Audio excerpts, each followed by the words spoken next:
Como siempre, para mí es un placer presentar a los compañeros de trabajo y a una persona tan cercana de mis afectos, el doctor Kevin Montoya.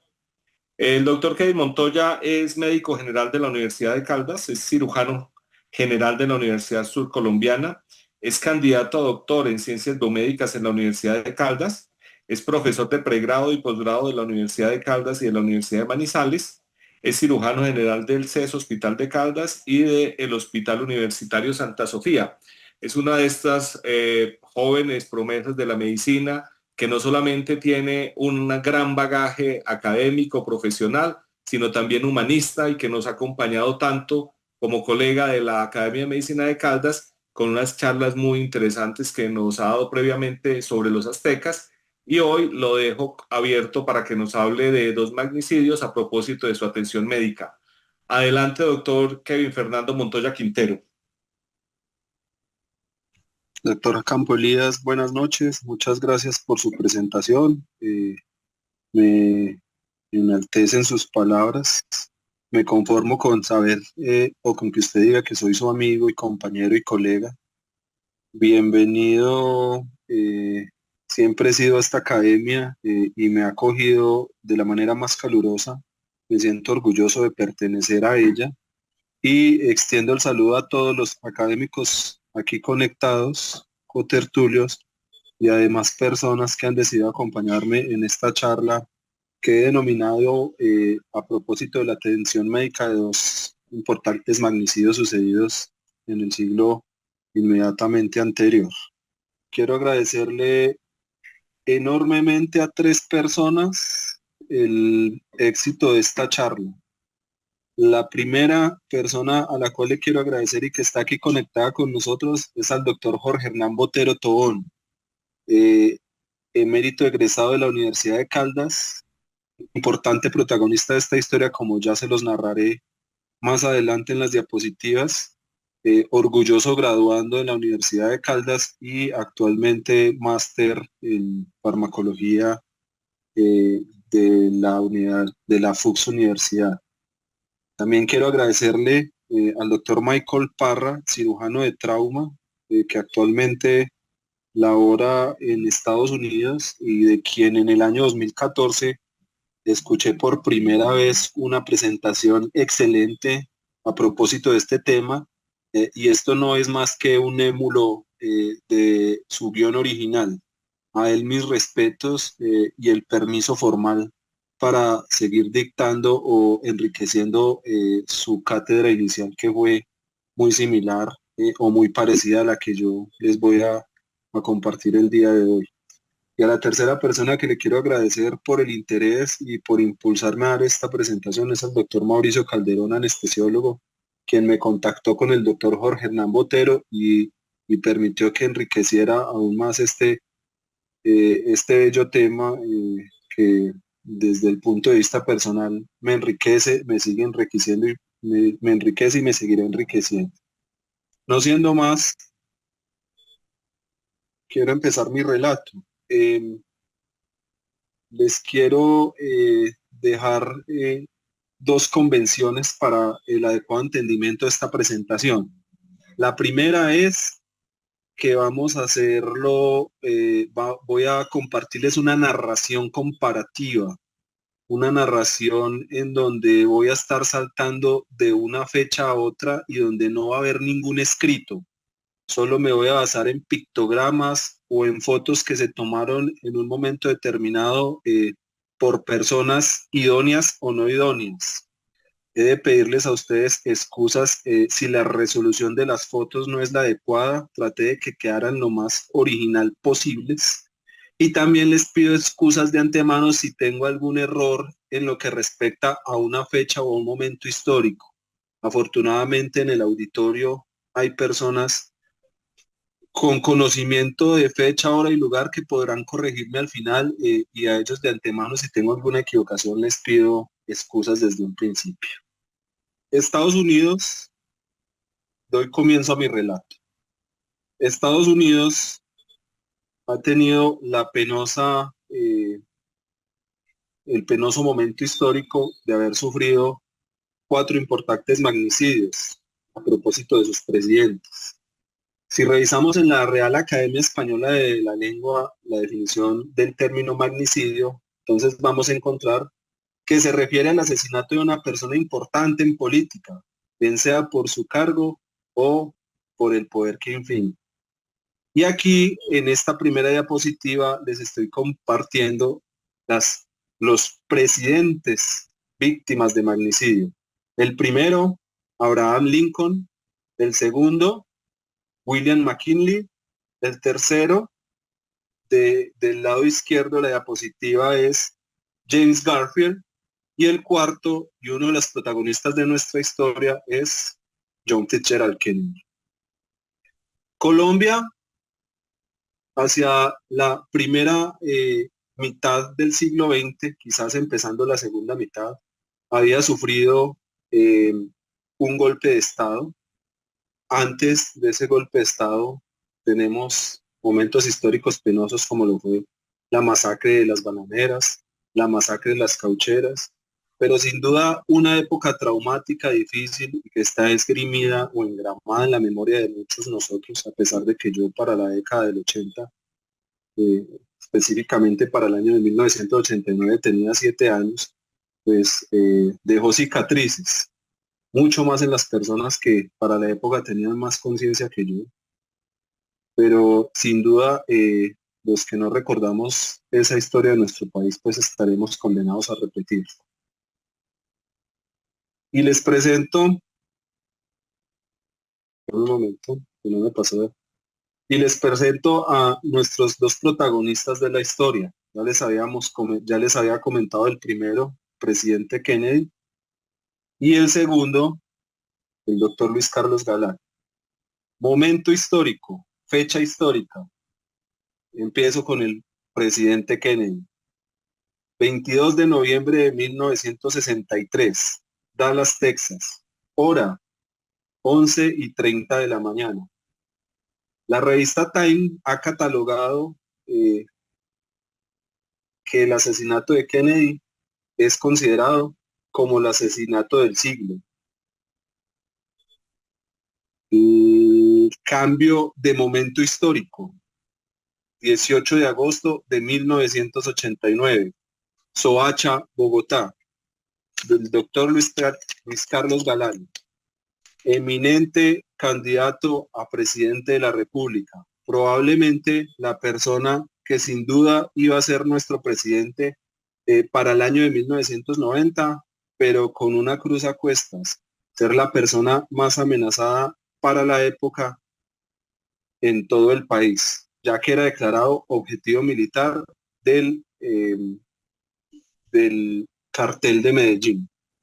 El presidente Kennedy llega en su avión Air Force One acompañado de su esposa Jackie, y el motivo de la visita es fortalecer lazos de su partido político, muy probablemente limar asperezas, y quizás su punto más importante, pensar en una reelección. En 1989, el 18 de agosto, Luis Carlos Galán está citado a las 7 de la noche a la plaza de Soacha. Básicamente está en un fenómeno de campaña política y es sin duda uno de los políticos, pues, que más masa mueve en el país para la fecha. Hay dos características llamativas en nuestros personajes en estos momentos. Ambos tienen 46 años de edad. La persona que ustedes ven acompañando al doctor Galán en la foto era su sombra, el jefe de escoltas que nunca jamás lo dejaba solo, pero llamativamente al 22 días antes de su visita al municipio de Soacha, abruptamente su jefe de escoltas fue cambiado por un hombre por un hombre llamado Jacobo Torregrosa. El nombre del acompañante que ustedes ven en la foto es Víctor Julio Cruz. En el Air Force One del presidente Kennedy, además de su comitiva, venía su limusina descapotable. Esa limusina descapotable que están viendo ustedes en la foto de la izquierda era de la marca Ford Continental. era básicamente un carro Lincoln Continental que tenía una característica especial. Era un carro blindado, pero descapotable o descapotado, como lo están viendo ustedes en la diapositiva. Los acompañantes del presidente Kennedy antes de empezar la comitiva eran los siguientes. Les hablé de su esposa, Jackie Kennedy. En la silla del medio ustedes pueden apreciar al senador Roy Kelderman y a su esposa. Y más adelante, perdón, el senador que acompañaba al doctor Kennedy es John Baldwin Connally con su esposa. Y adelante van los dos agentes del servicio secreto. Uno que se encarga de la seguridad personal del presidente, de nombre Roy J. Kelderman, y el conductor, también agente del servicio secreto, de nombre William Kerr. 1989, como lo podemos apreciar en la foto, el doctor Galán también llega al municipio de Soacha en un vehículo blindado, pero ante la multitud, aproximadamente 10.000 o 15.000 personas, y la imposibilidad de llegar en su vehículo hasta la tarima específica para su charla respectiva, él decide abandonar su vehículo y subirse en esta camioneta que están viendo en la foto, que es una camioneta Ford blanca de estacas, sin ninguna protección, acompañado del senador o diputado para la época de nombre Pedro Julio Sánchez, que es la persona que ustedes ven vestido de smoking blanco con corbata que también fungió como concejal de Soacha. También lo acompañaban en ese carro su sombra, su escolta personal, Santiago Cuervo.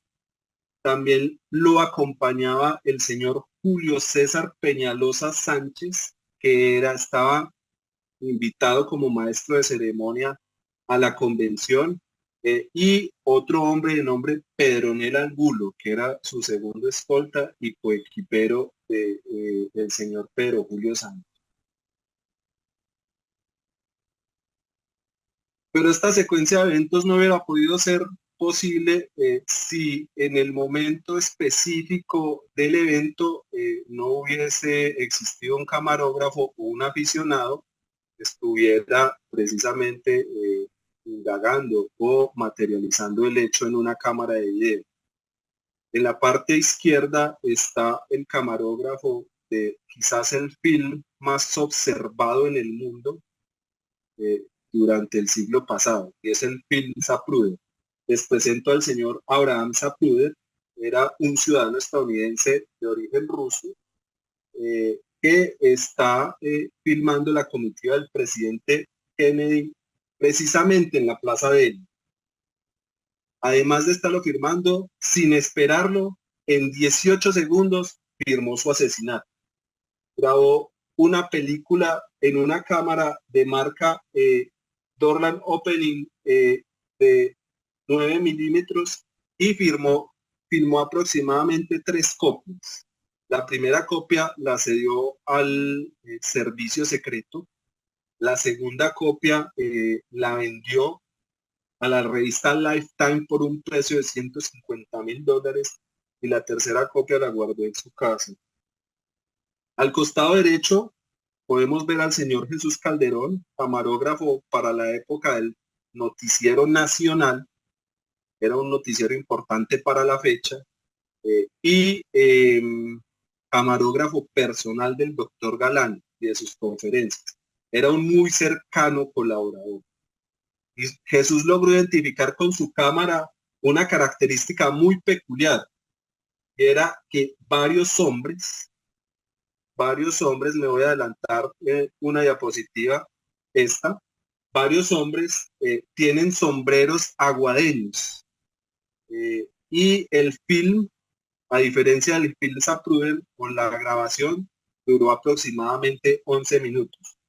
Otro contexto peculiar del señor Jesús Calderón es que en el momento del atentado, el nuevo jefe de la escolta de Galán, de nombre Jacobo Torregrosa, nunca estuvo con él. ni en el traslado hacia la tarima, ni mucho menos durante la protección en tarima, cuando es víctima del atentado y el posterior deceso.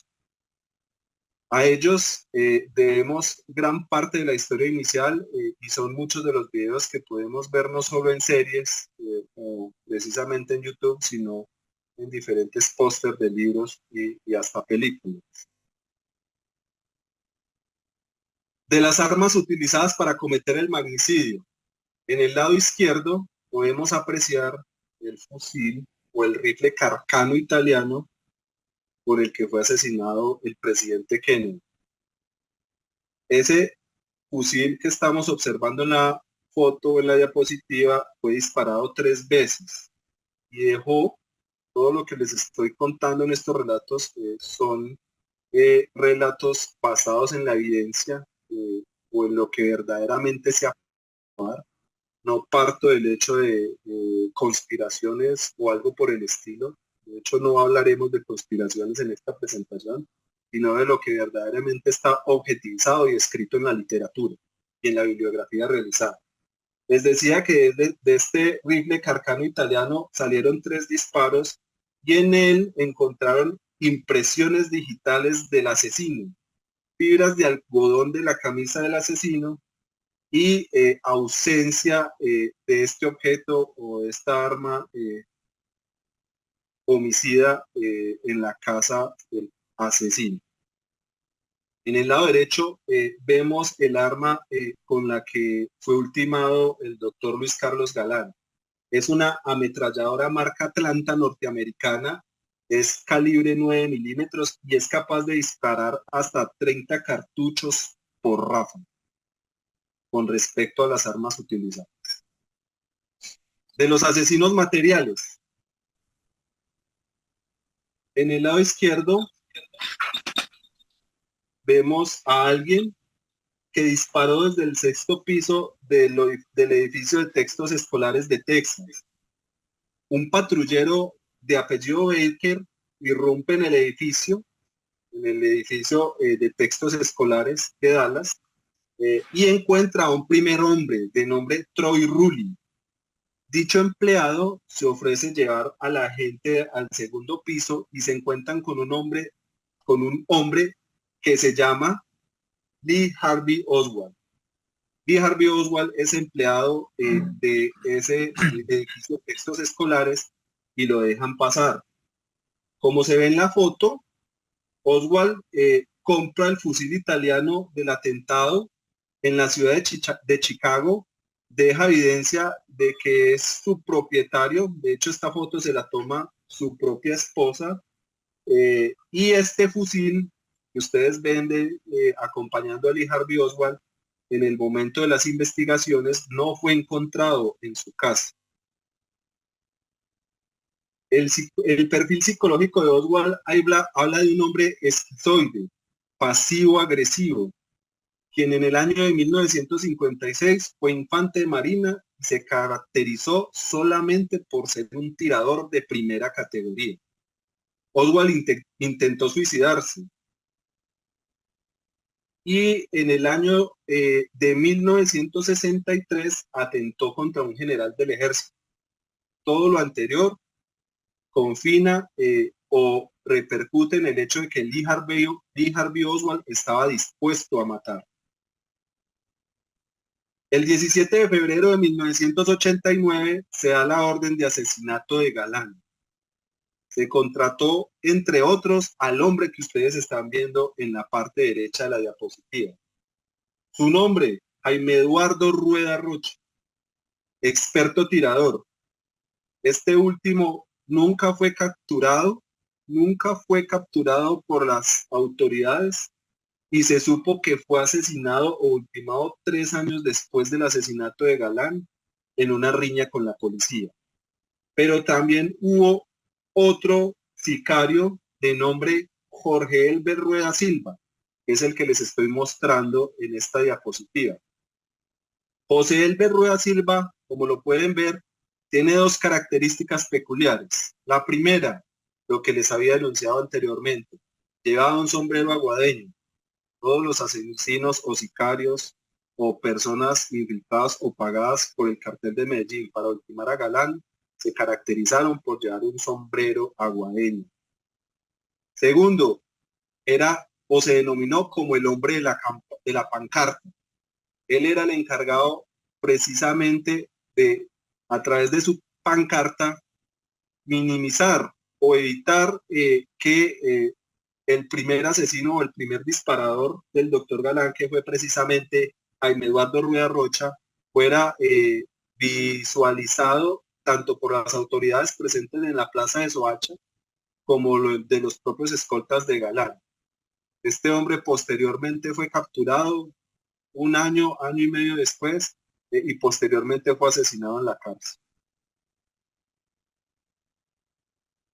Este es un relato que me permito leer directamente la diapositiva, que fue precisamente aportado a los diferentes medios por uno de los asesinos materiales, Jaime Eduardo Rueda Rocha. Todos deberíamos usar un sombrero blanco. Mi misión era meterme junto a ellos y tenía que tener una pancarta para disimular y al mismo tiempo con una pistola haría tiros después de que Jaime le disparara al doctor Galán. Esto con el ánimo de crear pánico y que la gente corriera para así poder escapar. Con respecto a los disparos, volvemos a el año en el cual fue ultimado el presidente Kennedy. Primer disparo es realizado a 54 metros de el sexto piso, donde empezó la seguidilla de proyectiles o de misiles. Ese primer disparo no lesiona al presidente Kennedy, golpea contra los árboles y posteriormente cerca de la limusina estrella contra el pavimento y hiere en la mejilla a la persona que estamos viendo en la esquina izquierda de la diapositiva. Su nombre, James Stanway. Es una herida leve y las personas que están alrededor de él o cerca de la limusina del presidente Kennedy creen que se trata de un petardo. Con respecto a Galán, el sicario encargado de la primera ráfaga sale debajo de la tarima, como lo estamos viendo en la diapositiva, a mano derecha. Apunta la cabeza del doctor Galán, pero impacta la cabeza del concejal Jesús Calderón, que es quien lo acompañaba en el momento de que el doctor Galán levanta la mano. El concejal Jesús Calderón cae herido de muerte. El segundo disparo que lastima a Kennedy, este sí lastima a Kennedy, sucede 3.5 segundos después del primer disparo que ha lesionado a James Stanway. La distancia aproximada medida es de 82 metros. Hiere al presidente Kennedy en la espalda. Sale por la parte anterior del cuello, ligeramente cerca de su corbata, y su esposa lo ve inclinarse hacia atrás, hacia adelante y hacia el costado. Expira un sollozo, cae en el regazo de su esposa, le confirma que ha sido herido y se le debe ponerse rígido momentáneamente, inclinarse hacia adelante, inclinarse hacia atrás desde su asiento. La bala le ha penetrado la nuca, un poco a la derecha de la espina dorsal. Sigue un trayecto ascendente y sale hacia la línea media del cuello.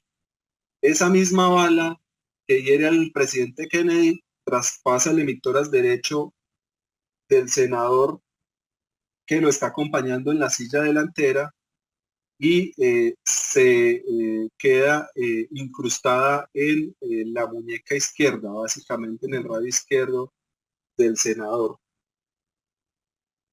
La segunda ráfaga disparada al candidato presidencial doctor Galán, el sicario corrige la primera ráfaga. Sabe y entiende y se le ha informado previamente que el doctor Galán tiene un chaleco antibalas, pero ese chaleco al doctor Galán le queda pequeño y probablemente lo está desprotegiendo. por debajo del ombligo y en su región inguinal. También sabe que su arma homicida puede disparar hasta 30 impactos por segundo. Suelta la segunda ráfaga e impacta 2 veces el chaleco del doctor Galán y 3 veces el área inguinal del doctor Galán. También hiere al guardaespaldas en el abdomen, al guardaespaldas Santiago Cuervo, que inmediatamente ofrece su cuerpo como escudo para proteger y salvaguardar la vida del doctor Galán. Tercer disparo. El tercer disparo de Kennedy es mortal. Ocurre 8.4 segundos después del disparo anterior. Kelderman, uno de los oficiales que va conduciendo el vehículo, se da cuenta de que está siendo y que el presidente se encuentra en riesgo y ordena acelerar. Sus palabras, entre comillas, nos están disparando. Avisa por la radio que el auto del presidente está siendo atacado y que observa una herida de bala en la cabeza. La tercera ráfaga de Galán impacta la región abdominal del guardaespaldas y hiere en la zona poplitea, básicamente en el tendón rotuliano, al doctor Galán. Con respecto a las trayectorias de las heridas, como lo podemos ver en esta diapositiva, haremos el análisis primero de la trayectoria de las heridas del presidente Kennedy. El segundo disparo es un disparo que entra por encima del borde superior de la escápula. Tiene un trayecto de ingreso que mide aproximadamente 6 por 4 milímetros. Está a 14 centímetros del acromion derecho y está a 14 centímetros por debajo de la apófisis mastoides. Entra al tórax posterior superior derecho, atraviesa los tejidos blandos de la zona supraclavicular y la base del cuello, genera contusión del lápiz derecho sin penetrar la pleura, lesiona la tráquea y sale por la parte anterior del cuello. Aquí en la diapositiva podemos evaluarlo. La descripción que les acabo de dar es precisamente la dada en la necropsia y esta es la foto real del análisis post-mortem.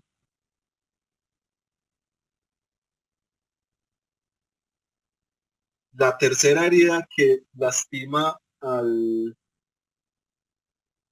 presidente Kennedy y que sin duda es una herida necesariamente mortal es un proyectil que entra en el cráneo, básicamente abajo y a la derecha de la protuberancia occipital.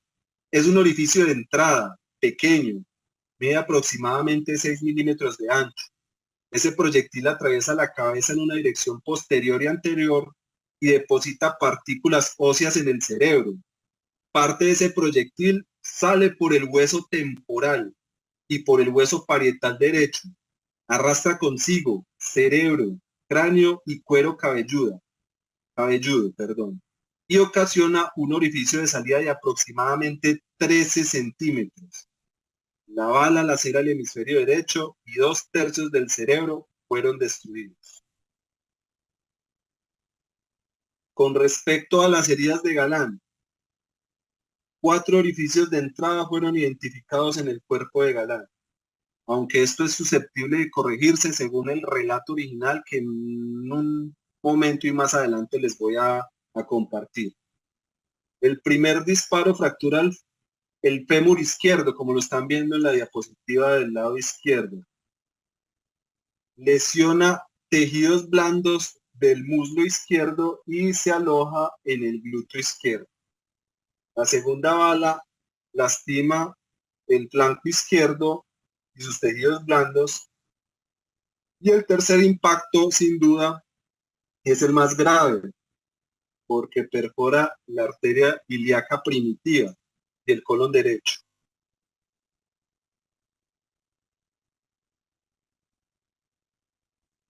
De la institución de salud donde llegaron, el presidente Kennedy es inmediatamente trasladado al hospital de Parkland. Esta foto que ustedes ven en la diapositiva es precisamente un recuerdo de la sala de trauma número 1, donde el presidente recibió la atención inicial. A pesar de tener una herida o unas heridas necesariamente mortales, como se las acaba de describir, recibió una atención integral. Sin dudar que el doctor Galán también recibió esa misma atención integral. En la parte derecha de la diapositiva están observando el hospital de Soacha, el hospital de Bosa, perdón, hospital donde fue trasladado el doctor Galán para recibir la atención inicial después del traumatismo sufrido. Del personal médico que participó en la atención, inicialmente me enfocaré a la atención del doctor Kennedy y les describiré las personas que vemos en la foto una por una. En la parte del lado, en la parte superior derecha, que les estoy mostrando con el puntero, si lo pueden ver, el nombre de este doctor es Malcolm Perry. Malcolm Perry para la fecha era residente de primer año de cirugía general. Es el que primero tiene contacto con el presidente Kennedy y describe un paciente de las siguientes características: respiración agónica, con ruidos cardíacos, con cifras tensionales que no marcan, lo cataloga en una condición in extremis, observa la gran herida de la cabeza y la herida del cuello, observa 5 signos francos de dificultad respiratoria y para facilitarle la respiración, el doctor Malcolm le realiza al presidente Kennedy una traqueostomía de urgencia. Para infiltrarle o para hacer una fluidoterapia efectiva, básicamente para colocarle líquidos endovenosos para las personas conectadas que no son médicos, el doctor decide realizarle una venodisección de la safena e inicia un proceso de reanimación. Posteriormente llega el doctor Jepkins, Piper Jepkins, que es el que les estoy mostrando con el puntero en este momento, si lo alcanzan a ver. El doctor Piper Jepkins es anestesiólogo y se coloca la cabeza del presidente Kennedy.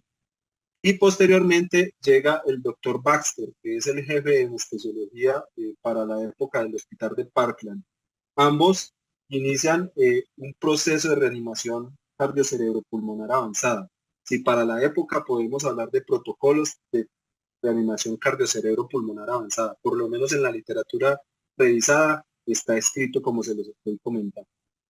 El doctor Jepkins hace una descripción muy objetiva de los hallazgos al examen físico del presidente Kennedy a propósito después de habérsele realizado su traqueostomía y de haberlo conectado ese traqueostoma a un ventilador de marca Bennett.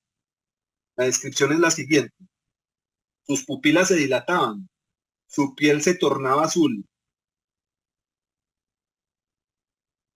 tenían claro que el presidente, dentro de sus antecedentes personales, sufría de enfermedad de Addison y es por ese motivo, razón y circunstancia que ambos anestesiólogos indican la colocación de esteroides endovenosos. Hacia la 1 de la tarde de ese fatídico 22 de noviembre, llega este hombre de nombre que les estoy mostrando con el puntero. Su nombre es William Kemp, y William Kemp tiene como profesión neurocirujano. William Kemp Clark, al comprobar que la actividad cardíaca había cesado, al determinar que la herida en cráneo es una herida necesariamente mortal, y después de respetar la religión del presidente Kennedy, porque vale recordar y traerlo a colación que es el primer presidente católico para la historia de Estados Unidos, permite que un grupo de sacerdotes católicos, en especial uno de apellido Weir, entre y administre los últimos sacramentos antes de declarar muerto a Kennedy. Kennedy se declara muerto hacia la 1 de la tarde del 22 de noviembre del año ya descrito. Con respecto al grupo médico que participó en la atención del doctor Galán, Jorge Hernán Botero Tobón es la persona que les estoy señalando en este momento con el puntero, quien encabeza el grupo multidisciplinario de atención inicial, eh, perdón, eh, es un médico de planta del Hospital de Bosa, con 3 años de experiencia en el servicio de urgencia, orgullosamente graduado de la Universidad de Caldas, y quien recibió turno ese fatídico viernes 18 de agosto a las 4 de la tarde. Según relatos del doctor Jorge, que está aquí acompañándonos, con el que pude tener una tertulia antes de la presentación y al cual le agradezco mucho. Ese viernes el turno estaba tranquilo, había muy poco movimiento, casi ningún paciente. Y alguien de su grupo de turno dijo las palabras mágicas a las cuales todos los médicos o a los que nos dedicamos a la especialidad quirúrgica le tememos. No ese turno del doctor Botero, cierro comillas, abro comillas, cierro comillas. Para la época el hospital de Bosa era un hospital de segundo nivel, contaba con las 4 especialidades básicas y tenía un cirujano disponible. El nombre del cirujano disponible es Roberto Alarcón. Y Roberto Alarcón termina cirugía aproximadamente a las 16:30, a las 4:30 de la tarde. Posteriormente se desplaza a su sitio de descanso, a su casa probablemente, y queda disponible el llamado telefónico. En el turno al doctor Botero lo acompañaban la jefe Laura Revelo, que es quienes ustedes ven infundiendo líquidos endovenosos, la que tiene la bolsa de solución de Harman. También lo acompañaban el auxiliar Fernando Riaño y la auxiliar Pilar Herrera. ¿Cómo llega el candidato Galán al hospital de Bosa? Llega en una condición in extremis. Las cifras tensionales que marcaron en ese momento fueron 40-0. Está en un estado de choque hemorrágico clase 4. Tiene un pulso filiforme, la palidez mucocutánea es generalizada, no responde a estímulos dolorosos y el doctor Botero inmediatamente indica canalizar 2 venas periféricas de grueso calibre, Yelcos 14 y 16, y ordena infundir 5.000 centímetros cúbicos de solución de Harman a chorro. Había disponible en el hospital de Bosa unidades de sangre compatibles. El doctor Botero indica la transfusión de aproximadamente 2.500 centímetros cúbicos de sangre compatible al doctor Galán. El hospital para la época tenía banco de sangre. No hay disponibilidad de vasopresores. Para la época apenas estaba empezando a conocer de las bondades de vasopresor verbigracia a la dopamina y era usado solamente en las unidades de cuidado intensivo. Y para la época aún no se conocían las bondades del ácido tranexámico. Durante el proceso de reanimación inicial que recibe el doctor Galán, hay evidencia de un paro cardíaco y se inician maniobras de reanimación cardiocerebropulmonar avanzada.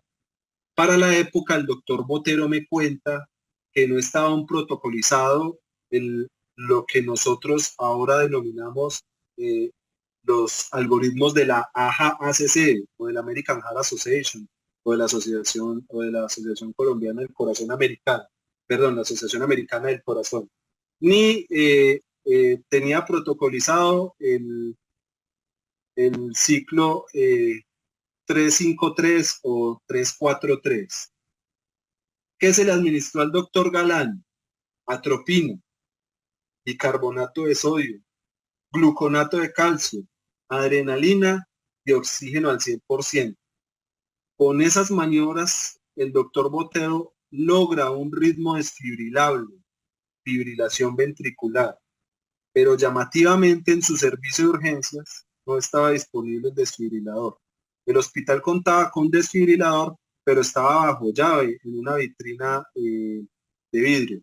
Él, en su necesidad imperiosa de usar el dispositivo, opta por romper esa vitrina de cristal y hacer uso del desfibrilador. Se logra un ritmo de perfusión casi imperceptible después de la desfibrilación. Lógicamente, para la época no hay líneas arteriales y a posteriori se indica el paso de una sonda vesical. Previamente se había llamado al cirujano disponible. La respuesta que se recibió del cirujano fue, abro comillas, salgan corriendo lo más pronto del hospital con el doctor Galán. In extremis, salen con el doctor Galán de Osa hacia una institución inicialmente no ubicada. Algunos hablaban del Hospital San Rafael, otros hablaban de Cajanal, pero posteriormente nos dimos cuenta y supimos que el doctor Galán fue trasladado al Hospital de Kennedy. Ese desplazamiento duró aproximadamente 8 minutos y desde el mismo momento en el que el doctor Galán es ingresado a esa ambulancia, el doctor Botero inicia maniobras de resucitación avanzada. Básicamente se va dándole masaje cardíaco durante esos 8 minutos hasta que llega al hospital de Kennedy. Este es el cuerpo yerto y oxiso del presidente Kennedy. Ustedes pueden ver en la diapositiva o en la foto que en efecto hay señales de que se le realizó una traqueostomía a nivel del segundo anillo traqueal fue el procedimiento que realizó inicialmente el residente de primer año de cirugía general para la época, el doctor Malcolm Perry. 5 horas 58 minutos después de que el presidente Kennedy fue catalogado o fue considerado muerto, el cadáver fue llevado al Centro Médico Naval Nacional de Bethesda en Maryland, donde se le realizó la respectiva necropsia. Y estas son las 3 personas o los 3 patólogos que realizaron la necropsia de Kennedy. Me permito decir sus nombres y con el puntero les señalaré de quién estoy hablando. El primero se llama James Joseph Holmes, el segundo se llama John Boswell y el tercero se llama Pierre Philip. Ambos consideran que la causa de la muerte, los 3 consideran que la causa de la muerte son heridas por arma de fuego de alta venosidad que venían de un punto de atrás y arriba sobre el nivel del fallecido. El misil fatal es el misil que le hiere la cabeza y que es la foto que ustedes están apreciando en la parte izquierda de la diapositiva. Entra abajo y a la derecha, a 2 centímetros de la protuberancia occipital. Les repito, el orificio de entrada es pequeño, pero tiene un orificio de salida de aproximadamente 13 centímetros y lacera dramáticamente todo el hemisferio derecho, destruyendo aproximadamente 2/3 del cerebro.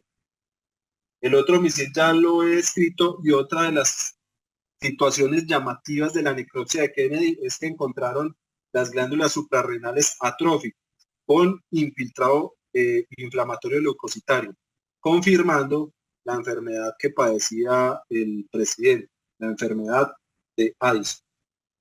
Con respecto a los hallazgos radiológicos de la lesión del cráneo, hay pérdida completa del parietal derecho, hay pérdida de la porción superior del hueso temporal derecho, hay pérdida del frontal derecho hay sin duda múltiples fracturas comunitas del cráneo en toda su extensión.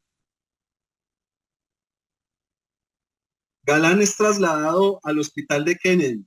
Les había contado en diapositivas anteriores que su traslado duró aproximadamente 8 minutos. ¿Qué distancia hay de Osa al hospital de Kennedy? Aproximadamente 3 kilómetros. Como les decía, el traslado duró 8 minutos. El doctor Botero llegó con el candidato Galán dando masaje cardíaco y es recibido por 2 cirujanos que están de turno en Kennedy.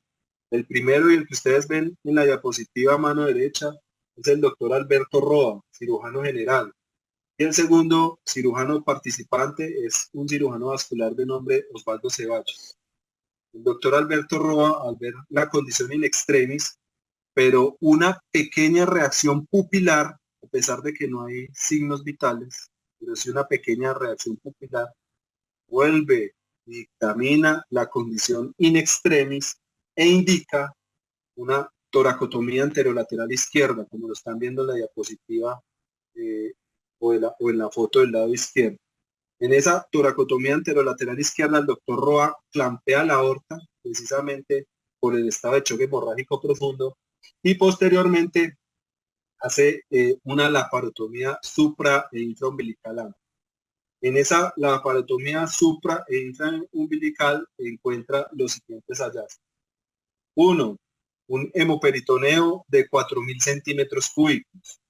Dos, un gran hematoma retroperitoneal. Tres, múltiples heridas por armas de fuego en abdomen. Cuatro, estallido de la aorta abdominal infrarrenal. Cinco, múltiples heridas de yeyuno. Seis, múltiples heridas del meso del intestino delgado. Siete, múltiples heridas del mesocolon transverso y del sigmoides. Este mismo informe que les estoy comentando es el dado por el doctor Herman Uribe Correa para la fecha secretario de Salud de Bogotá y en una carta escrita para el alcalde de la época que era el doctor Andrés Pastrana Borrero y un documento que le agradezco a la doctora Beatriz que me lo compartió durante la preparación de esta charla, podemos dictaminar o podemos concluir lo que anteriormente les estoy comentando. Llamativamente, una de las críticas grandes que se hace de la atención del doctor Galán es porque si la manifestación o el encuentro político o el momento de campaña se hace en Soacha, pues porque durante el momento del atentado no fue trasladado al hospital de Soacha y se llevó a Voz. Resulta que la tarima al hospital de Soacha es aproximadamente 200 metros. Es encontrar una respuesta racional y fidedigna, objetiva del por qué esto no se hizo. Sin duda la encontramos.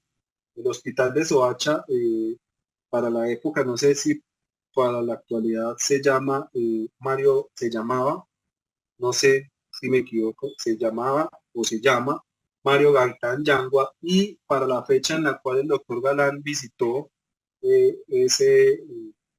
ese sitio, el hospital estaba en remodelación. Además era un hospital de primer nivel.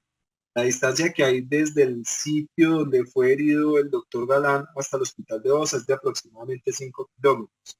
Los escoltas demoraron aproximadamente 15 minutos desde el momento en el que lo ingresaron al automóvil o a su vehículo blindado hasta llegar a recibir su atención inicial. Y esta es la distancia que recorrió el doctor Botero desde el hospital de Bosa hasta el hospital de Kennedy. Como les había dicho anteriormente, son aproximadamente 3 kilómetros. Con el tráfico bogotano eso debe ser dramático, pero nos dejó una explicación enfática, y es que se demoró aproximadamente 8 minutos en llegar desde Bosa hasta Kennedy. Debieron de haber sido los 8 minutos más largos de su vida. Y con respecto a los periodistas que informaron el suceso y posteriormente la muerte, ya para dar por culminada esta presentación, eh, en la foto que les estoy mostrando al lado izquierdo está el señor Walter Cronkite, periodista de la CBC News y considerado para su época el hombre más confiable de su país. Ese viernes 22 de noviembre de 1963, eh, hacia la 1:40 de la tarde, no tiene claridad de si el presidente está o no muerto y empieza a decir una serie de conjeturas como las siguientes. Eh, el presidente Kennedy está recibiendo múltiples transfusiones de sangre, el presidente Kennedy no fue transfundido, no hay claridad de cuántos son los heridos y no hay claridad de la trayectoria de las heridas. Posteriormente, hacia las 3:40, él es el encargado de avisarle por radioemisora y posteriormente por televisora a todo su país que el presidente de los Estados Unidos había sido asesinado. Y en lo que respecta a Colombia, el primero informó la noticia, que es el periodista que ustedes ven a mano derecha de la diapositiva, es Javier Ayala, para la época el director del Noticiero Nacional, y fue quien dio la primicia mundial del atentado de Galán. Él dice lo siguiente: está siendo atendido en la Caja Nacional de Previsión, el antiguo Cajanal. El doctor Galán nunca llegó a Cajanal. El camarógrafo describe unas heridas abdominales superficiales y escribe además que el doctor Galán nunca perdió el conocimiento y que las heridas, abro comillas, no son graves. Ya para terminar con mi reunión o con mi exposición, quiero recordarles situaciones casuales de estos asesinatos. La primera, ambos son magnicidios. La segunda, son personas sumamente queridas por la población y el país, indiferentemente de la época en la que vivieron. El presidente Kennedy fue acompañado por aproximadamente 150.000 personas en Dallas. El candidato Galán, el doctor Galán, fue acompañado por aproximadamente 15.000 personas en la plaza de Soacha. Ambos tenían 46 años para el momento de su muerte y ambos murieron un viernes por heridas fatales. La del presidente Kennedy sin duda necesariamente mortal. La del doctor Galán inicialmente conjeturada como no necesariamente mortal, pero después de haber hecho el análisis exhaustivo y haber compartido conversación con el doctor Botero, sin duda eran situaciones necesariamente mortales, y en últimas no se escatimaron esfuerzos para tratar de salvar la vida, a pesar de que las lesiones eran definitivamente necesariamente mortales. Muchas gracias por estar conmigo en esta tertulia. Un abrazo. Soy orgulloso cirujano. Quiero dejar mi voz de protesta para con lo que está sucediendo con mis colegas en Bogotá, porque no todos somos maltratadores. De pronto fuimos maltratados, pero aprendimos qué es lo que no debíamos hacer. Me siento orgulloso de la Universidad Surcolombiana que me formó como cirujano. Me siento orgulloso de la Universidad de Caldas y la Universidad de Manizales que me han permitido ser docente universitario, en especial el posgrado de la Universidad de Caldas que me ha recibido, y a los profesores que me formaron como cirujano y, perdón, como médico general en la Universidad de Caldas, que fueron también cirujanos y mi respeto y mi apoyo. Muchas gracias a ustedes por estar aquí presentes.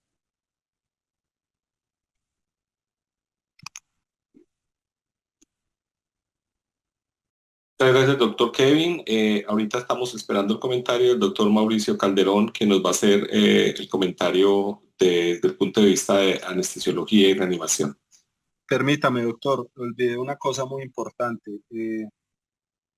Antes de que intervenga el doctor Calderón, yo quisiera darle la palabra al doctor Jorge Hernán Botero Tobón, médico egresado de la Universidad de Caldas, uno orgulloso graduado de la Universidad de Caldas, que fue el médico que atendió, que hizo todo ese recorrido con el doctor Luis Carlos Galán. A él el agradecimiento enorme por haberme permitido enriquecer esta charla. Le quiero ceder primero la palabra a él. Sé que el doctor Mauricio Calderón está totalmente de acuerdo conmigo en permitir que él haga uso de la palabra.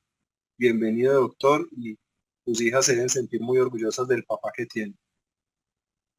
De acuerdo, doctor Kevin. Adelante, doctor Botero. Un saludo muy especial a este selectísimo auditorio. Me complace mucho volverme a encontrar con profesores, con colegas, con compañeros de la universidad. Y quiero agradecer el interés del doctor Kevin y el doctor Mauricio en traer a cuento esta historia que refleja más o menos las limitaciones tecnológicas de la época, pero también la gran voluntad que teníamos y que aprendimos en la universidad, del propio doctor Bernardo Campo que nos acompaña y del doctor Carlos Nader, que fueron mis profesores en la reanimación, que para la época no se regía por protocolos ni por directrices.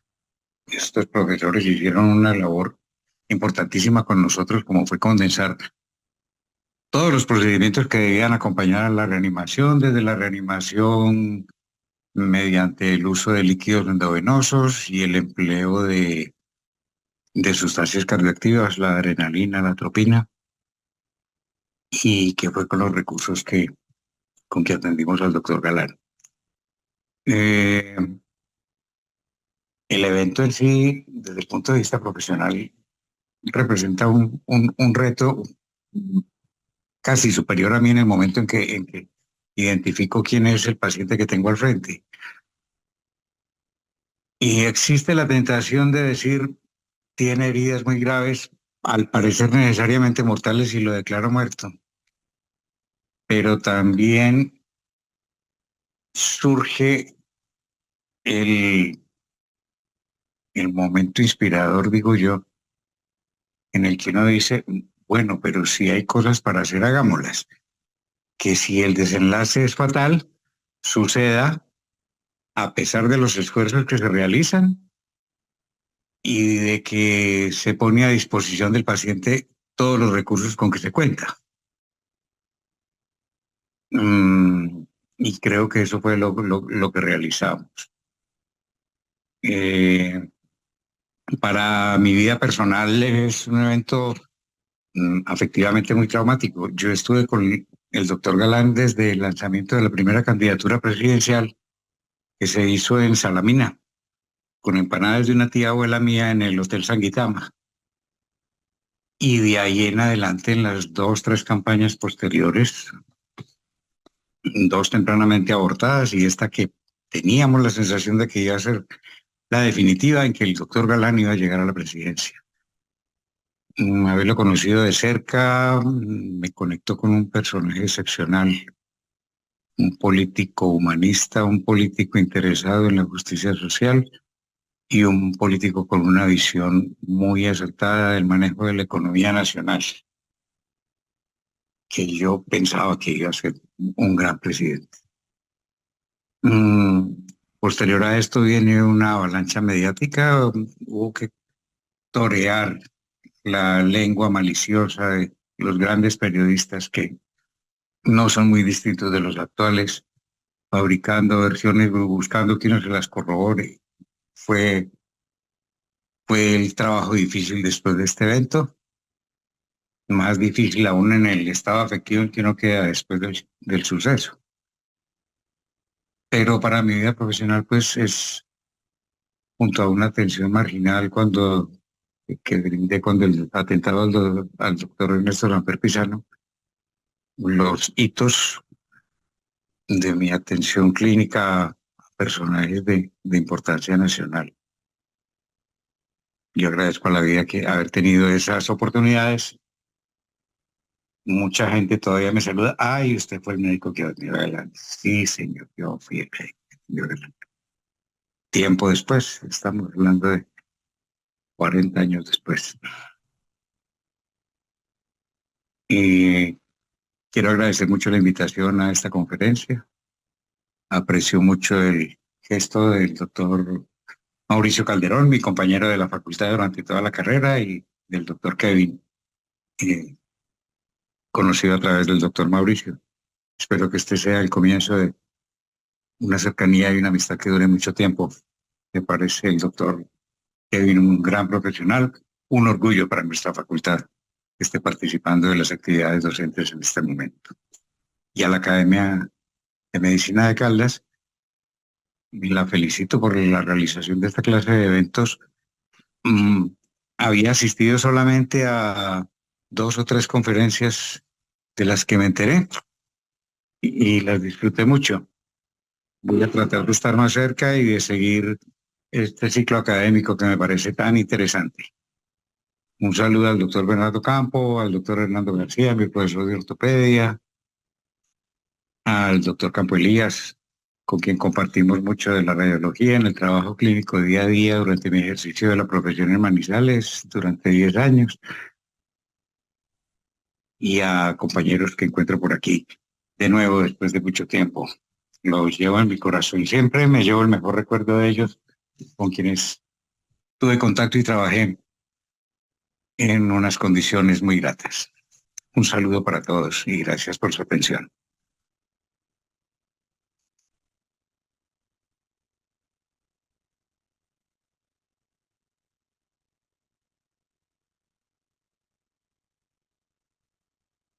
Muchísimas gracias, doctor. Le damos la palabra al doctor Mauricio Calderón.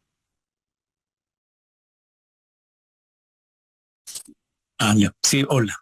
Buenas noches.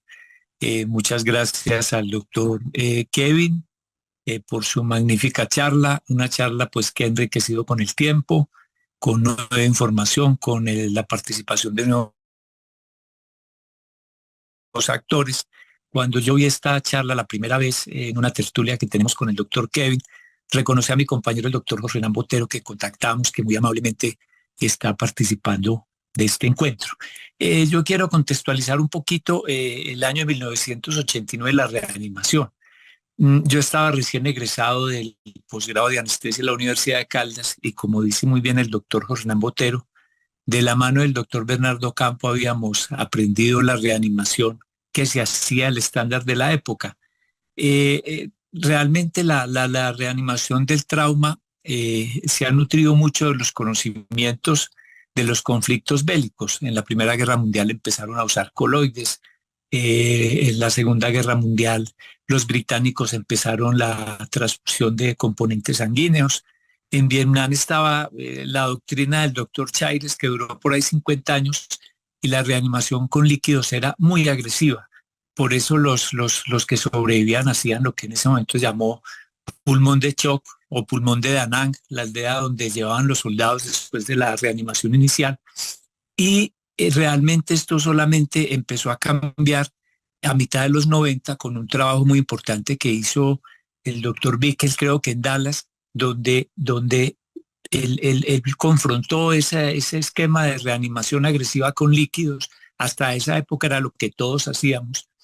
Y hizo dos grupos de pacientes, les canalizaban bien en el sitio del trauma de heridas toracoabdominales penetrantes, a un grupo le ponían líquidos, como lo hacíamos antes, a chorro, lo que necesitara para tener presiones normales, y a otros solamente los llevaban canalizados al sitio de trauma, y encontraron muy interesante que los pacientes que tenían la reanimación retrasada tenían mejor supervivencia.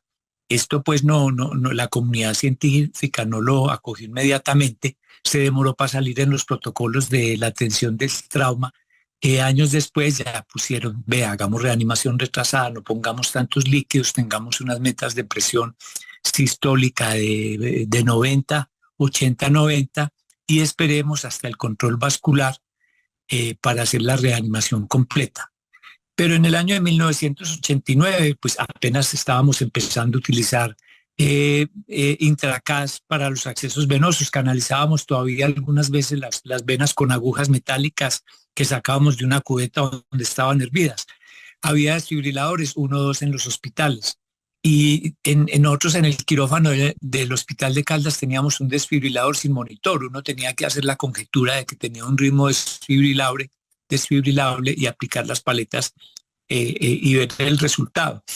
Los vasopresores casi que estaban proscritos. Dice, ¿cómo va a sacar un paciente de un shock con vasoconstrictores? Es precisamente lo que tiene el shock. Entonces, en esa época, los heridos graves, que teníamos muchos en el Hospital de Caldas, que era el sitio de trauma por excelencia en la ciudad, casi todo el trauma mayor se concentraba allá. Teníamos heridos muy graves y nos metíamos a las cirugías muy grandes y finalmente la triada mortal, la acidosis, la hipotermia y la coagulopatía terminaban con los esfuerzos que nosotros hacíamos. Nos demoramos muchos años todavía para empezar a hablar del control del daño y cambiar pues los esquemas de atención. Hoy el asunto ha cambiado un poco, pero de todos modos el tipo de herida sigue definiendo el resultado porque no tenemos centros especializados en trauma en la mayoría de las ciudades o están muy lejos del sitio de acontecimiento o los tiempos de transporte son muy prolongados. Entonces, en la Primera Guerra del Golfo, la doctrina era ponga pocos volúmenes y utilice solución salina hipertónica al 7,5%, un bolo y bajo suelo. Eso no mostró mejores resultados. En la Segunda Guerra, hagamos transfusión de sangre total, llevamos soldados que solamente van a donar sangre, ya tienen todas las pruebas, ya tienen pruebas, solo pruebas cruzadas y transfusión, pero tampoco mostró mejores resultados. ¿En qué estamos ahora? Bueno, mira, las guías de resucitación de choque hemorrágico europeas del 2023 y dice, primera recomendación, transporte directamente a un hospital de trauma. Los recursos que se necesitan para una atención de este tipo son tan extraordinarios en cuanto al personal humano y en cuanto a los recursos, banco de sangre, que lo tienen muy poquitos hospitales. Pero hemos mejorado en las ciudades con algunos sitios que tienen muy excelente atención en trauma. Por ejemplo, el Hospital Militar tiene mucha experiencia, la Fundación Valle de Lili tiene mucha experiencia. En Manizales sabemos que el trauma está repartido en varios hospitales, pero hemos mejorado también en esta atención. ¿Qué puede haber de nuevo, digamos, viendo el contexto de este caso? El doctor Peter Safar, padre de la reanimación, un austriaco que ejerció en Estados Unidos, en Pittsburgh, uno de sus últimos trabajos, nosotros estudiamos reanimación en los manuales que él hizo, reanimación cardio-cerebro-pulmonar, de la mano del doctor Bernardo Campo, y uno de los últimos trabajos que estaba haciendo tenía que ver con la animación suspendida. El artículo salió en junio del 2014 en El Espectador y lo titulaban "Matar a los pacientes para salvarlos". Y este es como un ejemplo que podría aplicar. El paciente llega sin presión y sin pulso, usted le pone solución salina helada por la aorta, no tiene que hacer muchos esfuerzos por el arco aórtico, temperatura de 10 grados y tiene 1 hora para cerrar las heridas, pues las heridas vasculares, control del daño y después calentar el paciente. Eso Pittsburgh ya está haciendo el trabajo en humanos, ya lo hicieron en animales y parece que tienen avances, pues si realmente está indicado para pacientes que llegan sin pulso y sin presión. Pero eso también necesita unos recursos extraordinarios, un equipo de trauma extraordinaria. O sea que uno mira en el contexto de la época, se hizo lo que hacíamos exactamente en la época. Ahora hemos mejorado pues en los bancos de sangre, los conocimientos de transfusión, la ecografía y las imágenes, los tomógrafos que están al lado de los servicios de urgencia, los ecógrafos que incluso en el transporte pueden adelantar qué tipo de daños puede tener el paciente, pero cuando uno ve la historia, pues y las heridas, la sola herida de fémur está hablando de una pérdida de 1 litro de sangre, la herida dorsal otro medio litro de sangre, o sea, realmente en el momento que llegó ya estaba exsanguinado y usted tendría que haber estado en un sitio de trauma como están hoy con los conocimientos de la hora para tener alguna posibilidad. Las heridas casi que definen el resultado. Hay un trabajo publicado por el Hospital Militar de Heridas de Guerra de 12 o 13 años, hay 200 casos y están descritas las heridas. Todas las heridas vasculares son casos de heridas vasculares, ninguna es intraabdominal, femoral, humeral, radial, poplitea. Curiosamente no hay reporte de heridas vasculares intraabdominales porque probablemente los tiempos de transporte no dan para la supervivencia de los pacientes. Muchas gracias a todos por la participación y por haber estado, especiales al doctor Hernán Botero, por haber participado y al doctor Kevin. Muchas gracias. Muy amables a todos por la participación. Seguimos muy contentos con estas reuniones, recreando la historia porque se recuerdan aspectos muy importantes de la medicina, de la historia y los aportes como el de Mauricio Calderón que nos ponen en perspectiva.